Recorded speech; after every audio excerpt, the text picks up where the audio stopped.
میں نے اکثر کلائنٹس کو کہتے سنا ہے کہ فلاں بندے نے مجھے یہ بات کہہ دی، ایسا کہہ دیا، ویسا کہہ دیا، اور بعد میں اسی بات کو سوچ سوچ کر پریشانی کی حد ناقابل برداشت حد تک پہنچ جاتی ہے۔ آپ خود ایک لمحے کے لیے بیٹھ کر سوچیں کہ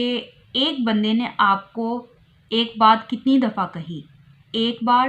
اور آپ نے اس بات کو خود کتنی بار دہرایا۔ یقیناً کئی 100 دفعہ یا 1000 دفعہ اس بات کو آپ نے خود دہرایا ہوگا۔ یعنی آپ کی اپنی سوچیں ہوتی ہیں جو آپ کو پریشانی میں مبتلا کرتی ہیں، اور آپ کی اپنی سوچیں اور آپ کے منفی خیالات بعد میں آپ کو مینٹل ڈس آرڈرز کی طرف لے کے جا سکتی ہیں، جبکہ ہمارا موڈ اور ہماری سوچیں خود ہمارے کنٹرول میں ہوتی ہیں۔ تو اپنی سوچوں کو پازیٹیو رکھیں، کوشش کریں کہ اپنے موڈ کو اور اپنے تھاٹس کو، اپنی سوچوں کو اپنے قابو میں رکھیں، اور منفی سوچوں کی بجائے مثبت خیالات کی طرف آئیں اور ذہنی بیماریوں سے بچیں۔